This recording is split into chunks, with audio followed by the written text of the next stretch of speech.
everyone. Myself Khushi Dalal from 9th standard from RA Senior Secondary School. Today I and my classmates have gathered here to organize a बाल संसद. हमने इस बाल संसद का आयोजन इसीलिए किया है ताकि हम समाज में रह रहे लोगों को इसके प्रति जागरूक कर सकें और उन्हें यह समझा सके कि उन्हें भी अपने हकों के लिए आवाज उठानी चाहिए और गलत का विरोध प्रदर्शन करना चाहिए. आइए बाल संसद शुरू करते हैं. अब हमारे बीच माननीय अध्यक्ष ओम बिरला जी आ गए हैं. बैठ जाइए. इसी के साथ हमारी आज की संसद की कार्रवाई शुरू की जाती है.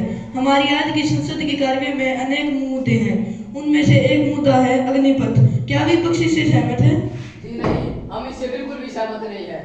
मैं हमारे माननीय रक्षा मंत्री राजनाथ सिंह से सवाल पूछना चाहता हूं कि किसी नौकरी में अगर मेहनताना और रोजी अगर पर्याप्त तरीके से ना मिले तो उस नौकरी में काम करने वाले कार्यरत की काम करने की लगन और उस काम को आगे तक करने की इच्छा साथ ही में कमजोर हो जाएगी. और सबसे बड़ी बात तो यह है कि इस नौकरी में तो ना ही कोई पेंशन की सुविधा है, ना ही पीएफ ग्रेजुएटी की सुविधा है. और सबसे बड़ी बात तो यह है कि इस नौकरी में काम करने वाले कार्यरत पूरे देश में न्यूनतम मेहनताना पाने वाले होंगे. आप कह रहे हैं कि उसे काम करने के लिए खत्म हो जाएगी, ऐसा नहीं है. वह फिर भी फौज के लिए अप्लाई कर सकता है और उसमें भर्ती हो सकता है. अगर उसमें और भी क्वालिटीज होगी तो वह उन 25% में आ सकता है. वो उसकी काम करने की क्षमता ही कमजोर हो जाएगी. जो सैनिक पहले ही अपने देश की सीमा पर अपने छाती पे गोली खाने के लिए तैयार था, अब वो वहां पे उस सीमा तक जाने से भी डरेगा. ऐसा नहीं है. वह 4 साल पूरे होने के बाद फिर से अप्लाई कर सकता है. फिर वह किसी और नौकरी के लिए अप्लाई भी कर सकता है. इसके लिए उसे एक सर्टिफिकेट दिया जाता है. सभी गवर्नमेंट जॉब्स के लिए अप्लाई कर सकता है. सभी गवर्नमेंट जॉब के लिए क्या करेगा अप्लाई करके, जब कि आपके सिस्टम में इतना करप्शन है. जैसे कि अब मैंने कल ये वीडियो देखी थी कि एक बच्चा कह रहा था कि उसने पिछले 4 सालों से उसने फिजिकल क्लियर किया है, लेकिन हर बार उसे हाइट के लिए निकाला जा रहा है जबकि उसकी हाइट पूरी है. उसने खुद ऐसे कहा था कि फीते से नाप लो, मेरी हाइट पूरी है. ऐसा नहीं हो सकता. ये तो व्यक्ति झूठ बोल रहा है या उसमें किसी और आप भी तो झूठ बोल सकते हैं. आप कैसे कह सकती है कि वो झूठ बोल रहा है? देखिए महोदय, यदि हम झूठ बोल रहे होते तो हम और भी बच्चों को निकाल सकते थे. केवल उसी को क्यों निकाला गया? जरूर उसके भीतर कोई और ऐसी बात होगी. आपने निकाला तो होगा, लेकिन तो बस उसी ने सबके सामने इस सच को निकाला होगा और दुनिया के सामने इस सच को बताया होगा. ऐसा नहीं है महोदय. कुछ लोग उनको भड़काने का प्रयास कर रहे हैं. वो सरकार के खिलाफ जा रहा है. वो जानबूझ के ऐसा कर रहा है ताकि वो सरकार को नीचा दिखा सके. नीचा तो आप उनको दिखाना चाहते हैं, क्योंकि आपने जो ये उनकी जो मेहनत पर 6-7 साल के लिए बच्चा मेहनत करता है और उसके बाद में जाकर उसे क्या मिलता है? सिर्फ 30,000 तनख्वाह, जिसमें से भी कट पिट कर उसके हाथ में आती है सारे 20,000. उसमें वो अपने घर का गुजारा कैसे कर सकता है? अब उसकी तनख्वाह बढ़ाने की बहुत कोशिश की जाएगी और उसके 4 साल पूरे हो जाने के बाद उसे 11 लाख राशि दी जाएगी. इससे अपना कोई दूसरा बिजनेस खड़ा कर सकता है या उसे किसी कंपनी में इन्वेस्ट कर सकता है. क्या आप कह सकते हैं कि उस बिजनेस में उसको घाटा नहीं होगा?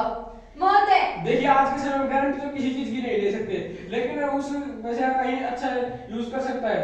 और महोदय, सरकार और भी बहुत सारी नौकरियां हैं सरकारी, जिसके भीतर वो अप्लाई कर सकता है. सर्टिफिकेट के कारण उसे जल्द से जल्द नौकरी प्राप्त हो सकती है और उसके पास 4 साल का एक्सपीरियंस होगा, जिससे कि वो अपने जीवन में अनुशासित तरीके से रहेगा. वह अनुशासित तरीके से कैसे रहेगा? आपके सिस्टम में जो लोग हैं वो उसे नौकरी में आने ही नहीं देंगे. यहाँ पे अपने देश में ज्यादातर लोग पैसे देकर नौकरियां लेते हैं, ना कि अपनी काबिलियत पर. नहीं महोदय, ऐसा नहीं है. यदि वो काबिल है तो वो अग्निपथ में जरूर भर्ती हो सकता है. वो अग्निवीर बन सकता है यदि उसके अंदर काबिलियत है सिर्फ तो. अग्निवीर बन के क्या करेगा? जैसे कि अगर हमने आपके सिस्टम की बात करें तो आपने भर्ती निकाली और उस भर्ती में 5,000 लोग भर्ती करने गए. 2,000 तो आप फिजिकल में निकालेंगे, 2,000 मेडिकल में, और फिर उस 1,000 में से फिर आप बाद में बचते को भी निकाल देंगे और सिर्फ 300 को रखेंगे. और वो बचे जाएंगे वो बेस्ट से बेस्ट होंगे ताकि वो देश की सुरक्षा बहुत बेस्ट से बेस्ट भी होंगे. जिन्हें पैसे दे रखे होंगे, जिन्होंने लोगों को पैसे खिलाएंगे, बस वही होंगे. नहीं महोदय, यदि वो सिर्फ वो बच्चे होंगे जिनके अंदर काबिलियत होगी उस काम को करने की, जुनून होगा उस काम को करने का. जी नहीं, आप ये गलत कह रहे हैं. ये जिनके अंदर काबिलियत है वो तो आप निकाल देंगे और वे बस 22 साल की उम्र में रिटायर हो जाएंगे. तो महोदय उनका जीवन अनुशासित तरीके से बीतेगा क्योंकि उन्होंने 4 साल फौज की नौकरी चुप हो में जाइए। एक्सपीरियंस प्राप्त किया है। चुप हो जाइए, साइलेंस।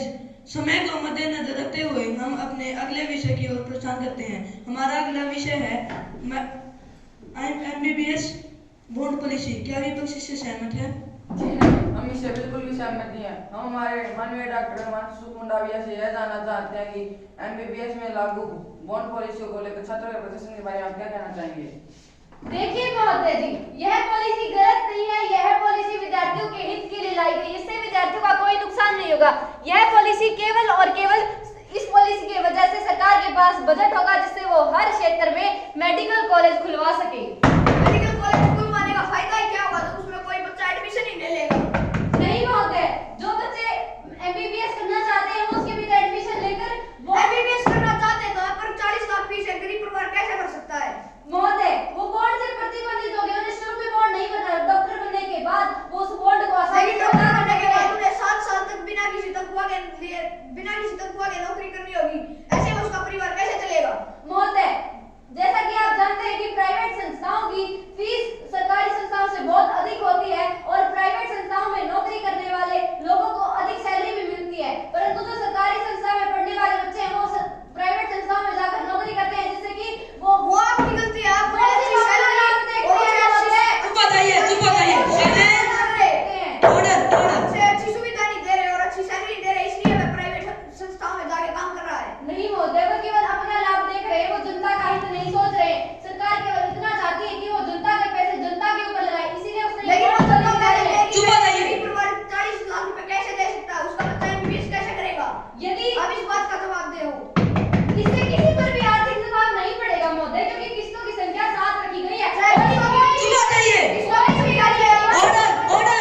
चुप हो जाइए। किस्तों की संख्या चाहे अपने 7 रखी हो चाहे 10, फिर भी उसका भरने तो 40 लाख रुपए ही होंगे। महोदय ये कोई भी आसानी से भर सकता है क्योंकि कोई भी आसानी से कैसे भर सकता है? जिस परिवार के पास 2 वक्त की रोटी खाने के लिए पैसे नहीं, वो 40 लाख रुपए कैसे भरेगा?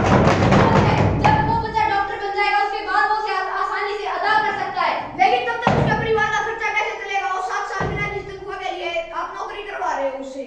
महोदय हमारी सरकार इसके ऊपर विचार विमर्श कर रही है। हम जल्द इसके लिए कोई फैसला निकालेंगे, परंतु सरकार केवल इतना चाहती है कि जनता का पैसा जनता के ऊपर लगाए, इसीलिए उसने फीस बढ़ा दी है और वो जल्द विचार नहीं करना, आपको छात्रों के प्रदर्शन को देखते हुए आपको इस पॉलिसी को बंद करना होगा। बैठ जाइए। समय को मद्देनजर रखते हुए हम अब अपने अगले विषय की ओर ध्यान देते हैं। हमारा अगला विषय है कानून। क्या विपक्ष इससे सहमत है? नहीं, विपक्ष इससे बिल्कुल भी सहमत नहीं है। हम माननीय कानून मंत्री किरण रिजिजू से यह जानना चाहते हैं कि लोगों को जल्दी से जल्दी न्याय दिलवाने के लिए आप क्या समाधान कर रहे हैं? देखिए महोदय जी, यह कोई वर्तमान समस्या नहीं है। यह एक संगीन विषय है जिस पर हम विचार कर रहे हैं। लेकिन फिर विचार करने से कोई सहमति नहीं बनेगी। आपको इस समस्या का समाधान करना होगा। हम सभी जानते हैं एक बार कोई केस शुरू हो जाए तो उसे न्याय दिलाने देखिए में काफी महोदय वक्त जी, लग सकता है। देखिए महोदय जी, यह इस समस्या का समाधान वैकल्पिक विवाद प्रणाली के द्वारा ही किया जा सकता है। देखिए महोदय जी, देश के सभी सत्र न्यायालयों में 4 करोड़ 80 लाख मुकदमे बचे हुए हैं। तो आप उन्हें सुलझाइए। देखिए महोदय जी, हम उन्हें सुलझाने की कोशिश कर रहे हैं। हमने अब ऑनलाइन सुनवाई शुरू कर दी है। ऑनलाइन सुनवाई करने से यह होगा कि जो लोग हैं उनमें जागरूकता होगी और वकील के साथ साथ न्यायाधीश के विषय की भी उनको जानकारी प्राप्त होगी। तो आप बार बार वैकल्पिक समाधानों की बात कर रहे हैं, हम इससे क्या समझे? हम ये कहना चाहते हैं कि जो हमने ऑनलाइन सुनवाई की है उससे लोगों में जागरूकता होगी और जो सर्वोच्च न्यायालय है और नियम न्यायालय है हमने वहां तक वैकल्पिक प्रणाली की शुरुआत की है। हमें नहीं लगता इससे कोई भी फायदा होगा क्योंकि हमने ऐसे समाधानों को सिर्फ फाइलों में बंद देखा। हम जनता तक तो ये बात पहुंच ही नहीं पाई है। देखिए महोदय जी, निजी अदालतों में हमने सुधार करने की कोशिश की है। महिलाओं तथा वकीलों के लिए हमने अलग-अलग रूम बनवाए हैं और इस पर सरकार करोड़ों से ज्यादा राशि दे चुकी है और आप भी अपने समाधान बता सकते हैं। ये देश के सुधार की बात है, न्याय की पार्टी की। आप मानते हैं कि सुधार की बात है। हम वही जानना चाहते हैं कि आपकी सरकार कर क्या रही है। पिछले 10 वर्ष से तो आपकी सरकार ने किया क्या? देखिए महोदय, यह मामले हमारी सरकार के समय के नहीं है, यह मामले आपकी सरकार के समय के हैं। हमने आपकी सरकार के समय के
जाना चाहिए चुप था। हो जाइए, बैठ जाइए। समय को मद्देनजर रखते हुए हमारी आज की संसद की कार्रवाई खत्म की जाती है। इन मुद्दों की बहस अगली संसद में भी की जाएगी।